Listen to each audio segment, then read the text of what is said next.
அவையினருக்கு எனது வணக்கங்கள். இன்னைக்கு ஓய்வு நிலை ஆசிரியர் என்று சொல்லும் அளவுக்கு என்ன தம்பிக்கு இது கோபமோ தெரியவில்லை. பரவாயில்லை, மன்னிச்சு கொள்றேன். நான் ஓய்வு நிலை ஆசிரியர் அல்ல, ஸ்கந்தபுரோதியா கல்லூரியில் ஆசிரியராக இப்ப கடமையாற்றிக் கொண்டிருக்கிறேன்.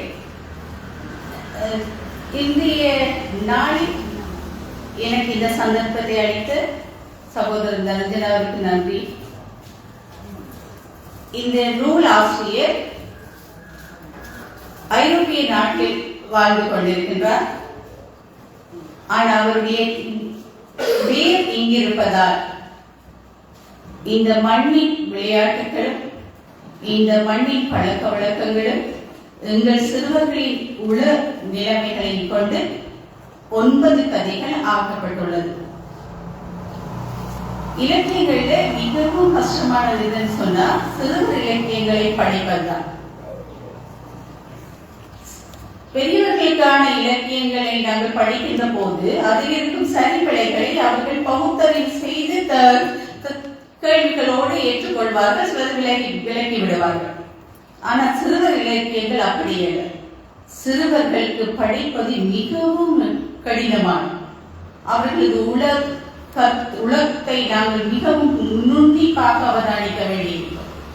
உங்களுக்கு தெரியும், ஒரு காலத்துல அந்த சக்திமான் அந்த சீரியல் ஒன்று மிகவும் பிரபலியமானது. அது காலத்தில் சில சிறுவர்கள் என்ன செய்திருக்கிறார்கள், மேல் மாடியில் இருந்து குதித்திருக்கிறார்கள், சக்திமான் என்னை காப்பாற்றுவார்கள். ஏனென்றால் அவர்களுக்கு அப்படிதான் தெரியும், அதை ஏற்றுக்கொள்ள மிகவும் மிகவும் ஆபத்தான ஒரு விடயம் சிறுவர் இலக்கியத்தை படிப்பது என்பது. என்னிடம் ஒரு உதாரணம் இருக்கின்றது.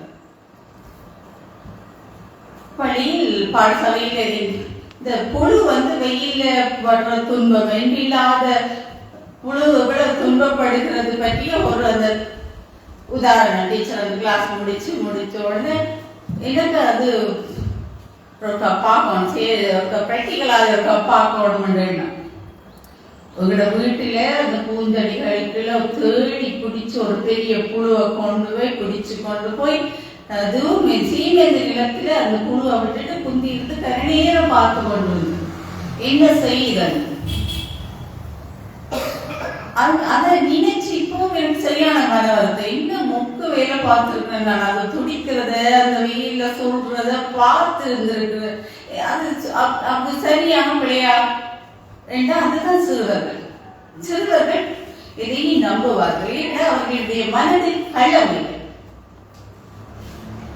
அப்ப சிறுவர் இலக்கியத்தை படிப்பது வெறுமனே அவர்களுக்கு மகிழ்ச்சிக்காக அவர்களுடைய கற்பனைகளை அது வளர்க்கும்,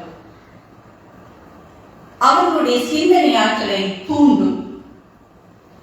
இந்த வாசிப்புத்தான் அவர்கள் எதிர்காலத்தில் ஒரு எழுத்தாளனாகவோ இல்லது அது வாசிப்பை தொடர்வதற்கான ஆரம்பமாக அமைக்கிறது. ஒரு சிறு பிள்ளை வாசிக்கிறதில் ஆர்வம் காட்டுகிறது என்றால் அது எந்த காலத்திலும் அதை விட்டு விலகிவிடாது. அந்த வாசிப்பு எப்பவும் தொடர்ந்து கொண்டிருக்கும். நீங்க சின்ன பிள்ளையில அந்த பிள்ளைக்கு வாசிப்பு கொடுக்காம இருக்கிறதால மிகவும் ஆபத்தை எதிர்நோக்குவீங்க. அது பெருசா சொல்லுவது தொட்டில் பழக்கம் சுடுகாடு வரும். நாங்கள் சிறுவர்களுக்கு அந்த புத்தகத்தை கொடுக்காம விடுவது, பெரியவர்களானாலும் அவர்கள் பாட புத்தகத்தை தூக்குவதற்கும் சங்கடப்படுவார். நீங்க வீடுகளில் அவதானிச்சா தெரியும், பிள்ளைகள் பாட புத்தகங்களை பள்ளிக்கூடத்துக்கு எடுத்து செல்வதற்கு கள்ளப்படுவார்கள்.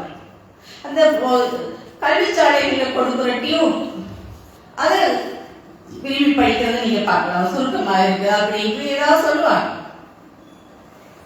இந்த கதையில பாத்தீங்கன்னா இது இந்த பிளஸ் என்னன்னு சொன்னா, எழுத்தாளர் ஸ்ரீரஞ்சினி படைத்திருக்கின்றார். அசங்க என்பவர் இதை சிங்களத்தில் மொழிபெயர்த்திருக்கின்றார். ஜீவானந்தன் அவர்கள் இதற்கான ஓவியத்தை வரைந்திருக்கிறார். இந்த ஓவியம் இந்த புத்தகத்தில் மிக முக்கியமான ஒன்று.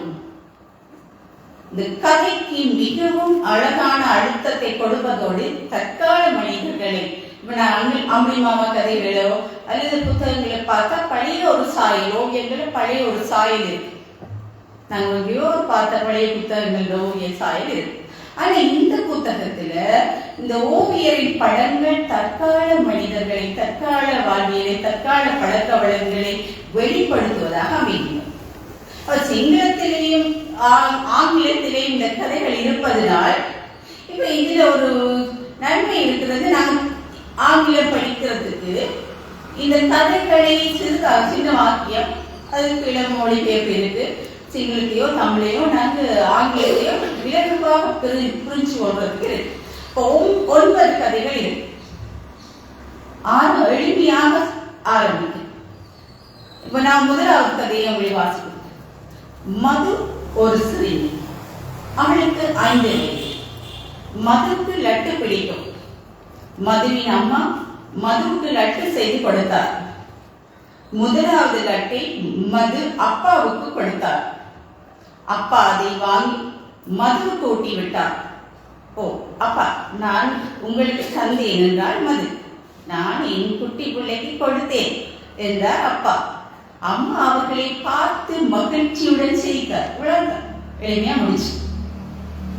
இப்படித்தான் இந்த கதைகள் மெதுவா ஒரு சின்ன ஒரு வளர்ச்சியோட முடிந்து கடைசியில இந்த மகரந்த சேர்க்கை, பூக்கள் தேடி போற மகரந்த சேர்க்கையை பற்றி ஒரு கதை. நான் முழுத்த வாய்ச்சில நீங்க புத்தகம் வேண்டாக போடுவீங்க, அங்க சின்ன பிள்ளைகளுக்கு வேண்டி கொடுத்துருது.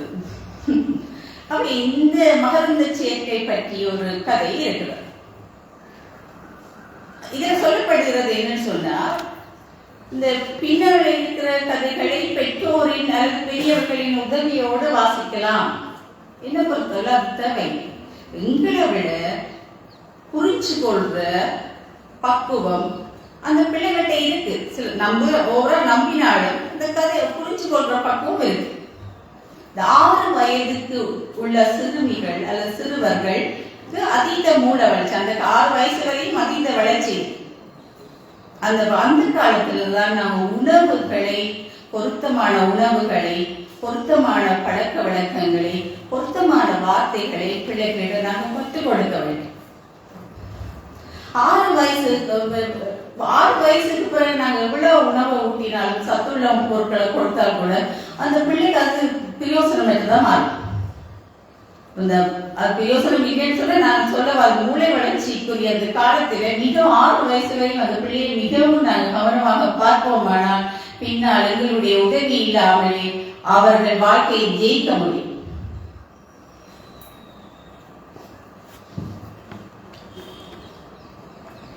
இந்த கதைகள்ல அவர் ஐரோப்பிய நாட்டில் இருக்கிறபடியா இந்த அங்கத்திலே ஒரு வாழ்வியல் சூழலை மையமாக கொண்டு கதை படைக்கப்படுகிறது.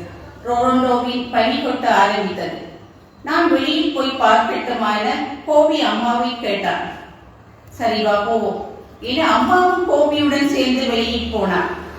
பனித்துளிகள் அவர்கள் மேல் விழுந்தன.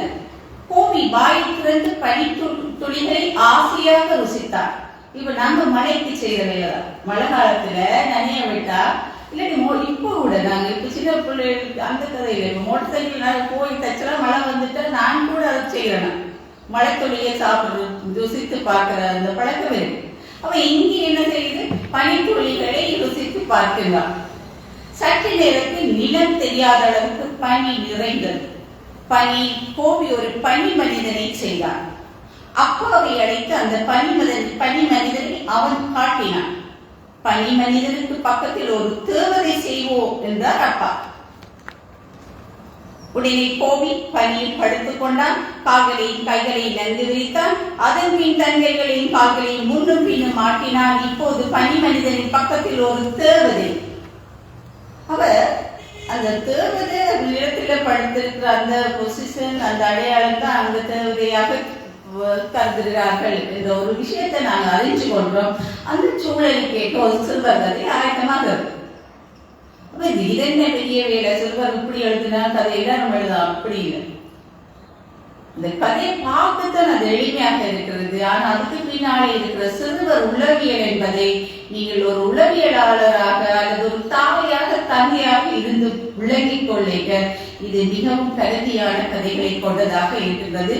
சகோதரி வேறு ஆக்கங்களும் சிறுவர் ஆக்கங்களில் எழுதியிருக்கிறார். சிந்துவின் தைப்பொங்கல், தமிழ் ஒரு அறிமுகம், சிறகை விரித்து பரப்போம் என்ற சிறுவர் இலக்கியங்களை படித்திருக்கிறார். அவர் மேலும் இலக்கியங்களை படித்து வெற்றி பெற வாழ்த்து விடைபெறுகிறேன். நன்றி.